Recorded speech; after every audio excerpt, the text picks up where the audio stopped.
Hello नमस्कार साथियों, कैसे हैं आप सब। आशा करते हैं अच्छे होंगे। अभी हमारा पिछले दिनों एंशिएंट हिस्ट्री प्राचीन इतिहास ख़त्म हुआ है और आज हम एक नए टॉपिक की शुरुआत करने जा रहे हैं जो कि हमारा है मध्यकालीन भारत। ठीक है, मध्यकालीन मिडाइवल हिस्ट्री उसको बोलते हैं। ठीक है, तो वीडियो में देर ना करते हुए बढ़ते हैं वीडियो में आगे, तो जिससे कि आप वीडियो में बने रहेंगे, आगामी परीक्षाओं के लिए तत्पर रहेंगे और यह आपके साथ साथ ही रिवीजन होता रहेगा। ये बुक है सार संग्रह। तो बढ़ते हैं वीडियो में आगे। पहला लाइन है, भारत पर आक्रमण करने वाला प्रथम मुस्लिम आक्रमणकारी कौन था। मूलतः कहाँ के निवासी थे या कौन था। ये थे अरब के यात्री थे। ठीक है, अगला लाइन है, वर्ष 711 में भारत पर सर्वप्रथम मुस्लिम आक्रमण किसके नेतृत्व में किया गया था।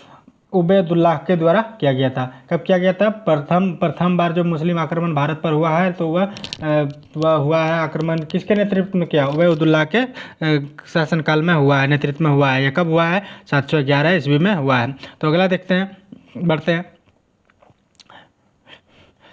वर्ष 712 में मोहम्मद बिन कासिम के सिंध के राजा दाहिर को पराजित कर ठट्ठा के समीप स्थित देवल बंदरगाह को अपने अधिकार में ले लिया था। कौन ले लिया था, मोहम्मद बिन कासिम। ठीक है, ठट्ठा, ठीक है, देवल बंदरगाह को कब लिया था, 712 ईस्वी में लिया था। ठीक है, सिंध के क्षेत्र में, अगला देखते हैं। सिंध के क्षेत्र में मोहम्मद बिन तुगलक कासिम ने अंतिम विजय किस नगर पर प्राप्त किया था। वह मुल्तान यानी स्वर्णागिरी, मुल्तान में, मुल्तान जो कि वर्तमान अभी कहाँ है, अफगानिस्तान में है। ठीक है, जहाँ से मुल्तानी मिट्टी फेमस है। ठीक है, अगला हम देखते हैं, भारत में जजिया कर लगाने वाला प्रथम शासक कौन था। वह मोहम्मद बिन कासिम हुआ जजिया कर लगाने वाला। यह एक भूमि कर होता है था। ठीक है, अगला देखते हैं हम, सिंध क्षेत्र में अरबों द्वारा किसका प्रचलन प्रारंभ किया गया था। वह ऊंट पालन का एवं खजूर की खेती प्रारंभ किया गया था। अरब अरब ऐसे भी अभी भी अरब प्रायद्वीप में वहाँ के मूल निवासियों का प्रमुख पालन वह ऊँट का पालन करते हैं और वह दूध मांस वह ऊँट का ही खाते हैं। ठीक है, और वह खजूर की प्रायतर खेती करते हैं। अरबों की पश्चात भारत में किन विदेशी आक्रमणकारियों का आगमन हुआ था। अरबी जब आया, उसके बाद जब आया तो वह तुर्की आया, वह तुर्कमेनिस्तान सब इराक का शासक हुआ। ठीक है, अगला देखते हैं, तुर्की में गजनवी मतलब मोहम्मद बिन गजनवी की वंश की स्थापना किसके द्वारा की गई थी। मोहम्मद बिन तुगलक जो हुए हैं उनके वंश की स्थापना जो किया गया वह अल्पतिन गजनी के द्वारा किया गया। ठीक है, भारत में प्रथम तुर्की आक्रमण किसके द्वारा किया गया था। ठीक है, सुबुक्तगिन गजनी के द्वारा किया गया। किसके द्वारा किया गया, सुबुक्तगिन गजनी के द्वारा किया गया है। ठीक है, अगला देखते हैं, वर्ष 712 में भारत पर सर्वप्रथम सफल मुस्लिम आक्रमण करने वाला कौन हुआ। वह मोहम्मद बिन कासिम हुआ, जो कि सफल आक्रमण किया कब, 712 ईस्वी में। ठीक है, सुबुक्तगिन गजनी ने अपने आक्रमण के दौरान पश्चिमोत्तर भारत में किस हिंदू शाही शासक को पराजित किया था। किस हिंदू शासक, जयपाल को पराजित किया। यह पाल वंश के शासक थे एवं पाल वंश के संस्थापक कौन थे, धर्मपाल हुए हैं। ठीक है, ठीक है, मोहम्मद बिन गजनवी, जैसे मोहम्मद गजनवी द्वारा वर्ष 1025 ईस्वी में सोमनाथ मंदिर पर किए गए आक्रमण के दौरान गुजरात के शासक कौन थे। वह भीम प्रथम थे, भीम जोशी प्रथम इसको बोला जाता है। ठीक है, महमूद गजनवी ने भारत पर 1000 से 1027 ईस्वी में मध्य से 17 बार आक्रमण किया। इसके आक्रमण के मुख्य उद्देश्य भारत का धन संपदा लूटना तथा न कि साम्राज्य स्थापना करनी। यह जो महमूद गजनवी जितने भी गजनी वंश के संस्थापक हुए तो वो जब भारत आए तो उनका प्रमुख काम क्या था, वह भारत में वो राज स्थापित करने का उसका उद्देश्य नहीं होता था, बल्कि वो अपना लूटपाट मचाने वाला वह शासक हुआ है। कौन, मोहम्मद बिन कासिम के यानी गजनी वंश के सारे राजाओं।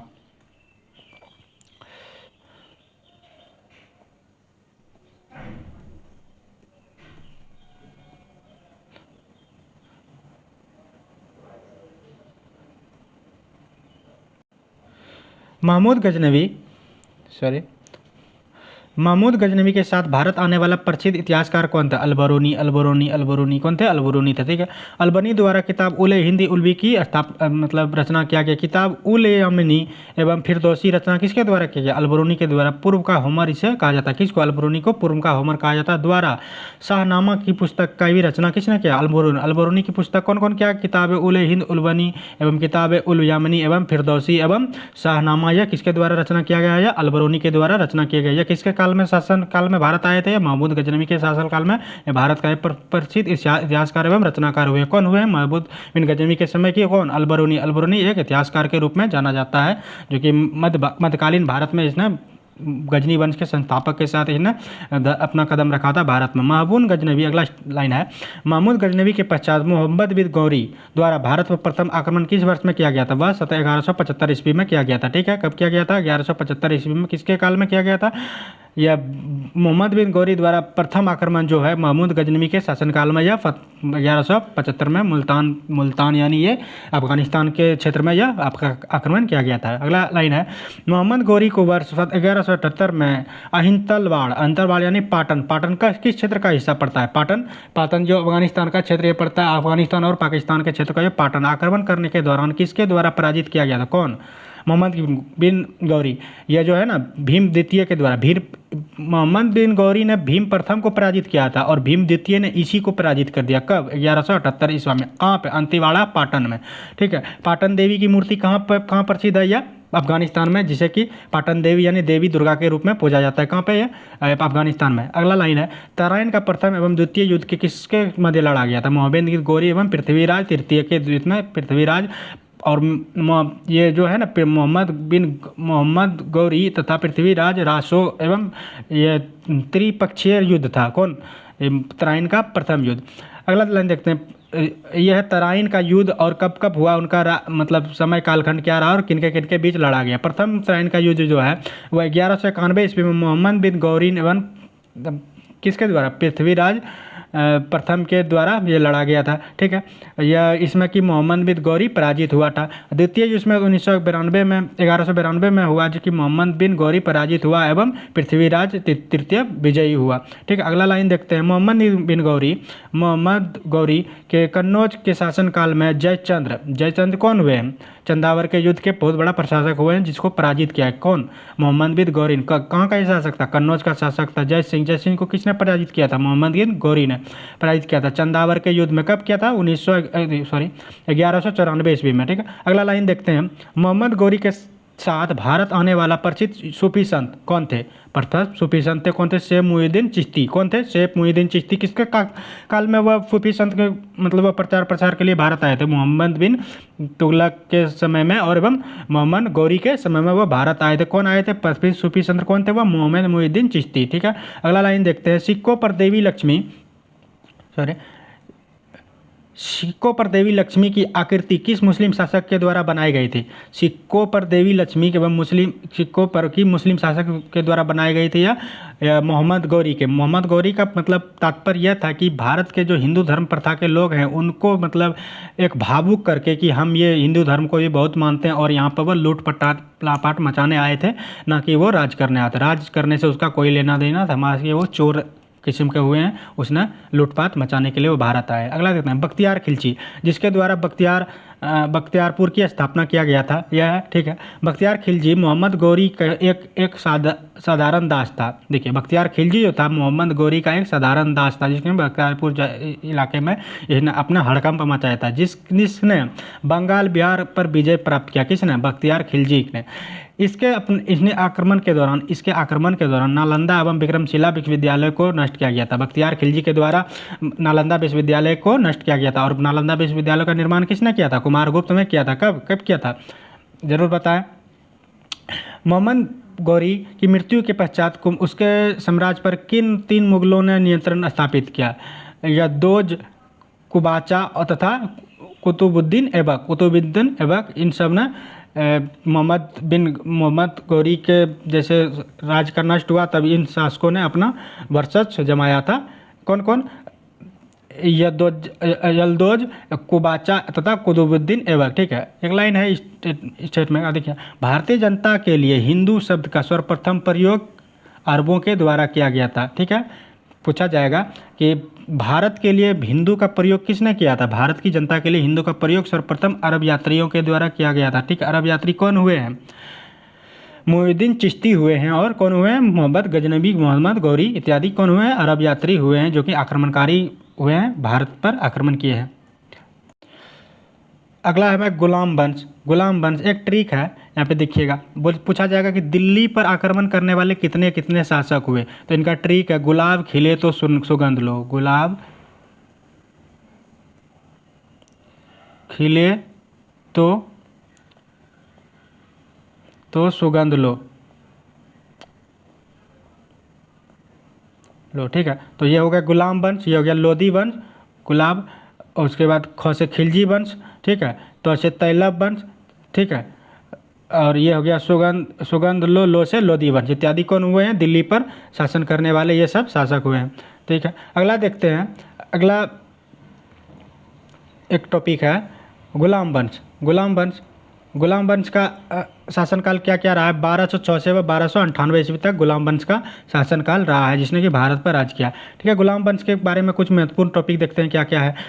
इसमें है गुलाम वंश की स्थापना किसके द्वारा किया गया? या कुतुबुद्दीन ऐबक के द्वारा, जैसे कि ये कुतुबुद्दीन गुलाम वंश के द्वारा स्थापित किया गया, कुतुबुद्दीन ऐबक के द्वारा गुलाम वंश की स्थापना किया गया। ठीक है, 25 जून 1206 में कुतुबुद्दीन ऐबक की राज्याभिषेक किया गया। यह कहाँ पे किया गया था? लाहौर, वर्तमान ये पाकिस्तान में है। ठीक है, अगला देखते हैं। कुतुबुद्दीन ऐबक ने अपने साम्राज्य की राजधानी किसे घोषित किया? वह लाहौर को घोषित किया, एवं राज्याभिषेक उसका कहाँ हुआ? लाहौर में हुआ। भारत में तुर्की, अगला लाइन है, भारत में तुर्की राज्य का स्थापना कुतुबुद्दीन ऐबक को माना जाता है, पर कुतुबुद्दीन ऐबक ने कभी सुल्तान बनने की उपाधि धारण नहीं किया, एवं उसका राज्याभिषेक भी हुआ था। किनका? कुतुबुद्दीन ऐबक का। इसने केवल मालिक और सिपह फलाह का पद धारण किया। किसने? कुतुबुद्दीन ऐबक ने। या कभी राज सम्राट बनने की इसने कोशिश नहीं किया। किसने? कुतुबुद्दीन ऐबक ने। एवं इसका राज अभिषेक होने के बावजूद भी इसने कभी राजा बनने की कोशिश नहीं किया। अगला लाइन है, कुतुबुद्दीन ऐबक को उदारता तथा अत्यधिक दान देने वाले शासक में से एक उपाधि दी गई। किनको? जिसे कि वह उस उपाधि को किस नाम से जाना था? लाख वक्त की उपाधि से। मुस्लिम धर्म में, इस्लाम धर्म के जो कि दात्री होते हैं, जो दान करते हैं, उसे लाख वक्त की उपाधि से जाना जाता है। किसको जाना गया? कुतुबुद्दीन ऐबक को। अगला लाइन है, अत्यंत सुरीली आवाज में कुरान पढ़ने के कारण कुतुबुद्दीन ऐबक को किस उपाधि से नवाजा गया? यह कुरान खवा से इसे नवाजा गया। किसे? कुतुबुद्दीन ऐबक को। और इसने कभी राजा की उपाधि धारण नहीं किया, और कुतुबुद्दीन एवं अधिक दान किए। यह बहुत ही प्रिय शासक हुए हैं भारत में। ठीक है, अगला लाइन है, भारत का प्रथम मस्जिद कुब्बत उल इस्लाम की स्थापना किसके द्वारा की गई? यह कुतुबुद्दीन ऐबक के द्वारा की गई, जो कि वर्तमान अभी काबुल पाकिस्तान में पड़ता है। ठीक है, काबुल शहर पाकिस्तान में पड़ता है। कुतुबुद्दीन ऐबक के सूफी संत ख्वाजा कुतुबुद्दीन बख्तियार के नाम से कुतुब मीनार का निर्माण किया गया था। बताते हैं, कुतुब मीनार का निर्माण किसके द्वारा किया गया था? कुतुबुद्दीन ऐबक के द्वारा किया गया था। और कौन थे वे? मतलब वहाँ के उनके सहयोगी करता उनके कौन? सूफी संत के ख्वाजा एवं कुतुबुद्दीन बख्तियार खिलजी भी हुए, एवं काकी हुए वे। इन सभी ने मिलकर यह कुतुबुद्दीन ऐबक का सहायता किया, और एवं कुतुब मीनार का निर्माण कराया। ठीक है, अगला है, कुतुबुद्दीन ऐबक की मृत्यु कब हुई थी? कुतुबुद्दीन ऐबक की मृत्यु 1210 ईस्वी में चौगान खेलते समय, चौगान मतलब घोड़े से गिर जाने के कारण इनकी मृत्यु हो गई। किनका? या कुतुबुद्दीन ऐबक का। कब हुआ था मृत्यु उनका? 1210 ईस्वी में हुआ था। ठीक है, अगला लाइन है, कुतुबुद्दीन ऐबक की मृत्यु के पश्चात उसके पुत्र आराम शाह जो कि अपदस्त को गुलाम वंश की अगला शासक घोषित कर दिया। किसे? इल्तुतमिश को कुतुबुद्दीन ऐबक का अगला राजवंश जो हुआ गुलाम वंश का, उसे कैसे राजा बनाया गया? आराम शाह को, जिसे इल्तुतमिश के नाम से जाना जाता है। ठीक है, इल्तुतमिश सुल्तान बनने से पूर्व किस प्रांत के सूबेदार था? वह बदरियान यानी इराक के शासक हुए हैं। ठीक है, अगला कौन है? अगला क्या है? दिल्ली सल्तनत का वास्तविक संस्थापक किसे माना जाता है? इल्तुतमिश को माना जाता है। किसे माना जाता है? दिल्ली की स्थापना किसके द्वारा किया गया? इल्तुतमिश के द्वारा किया गया, एवं इनके पिता के द्वारा कुतुब मीनार का निर्माण किया गया। ठीक है, किसके द्वारा? कुतुबुद्दीन ऐबक के द्वारा। कब किया गया था? 1178 में किया गया था। अगला लाइन है, इल्तुतमिश दिल्ली का सल्तनत का प्रथम सुल्तान था, जिसे दिल्ली ने अपनी राजधानी बनाई, तथा बगदाद के खलीफा से सुल्तान की उपाधि धारण किया किसने? इल्तुतमिश ने। किस खलीफा की उपाधि धारण किया? सर्वज्ञाता को ही खलीफा बोला जाता है इस्लाम धर्म के अनुसार।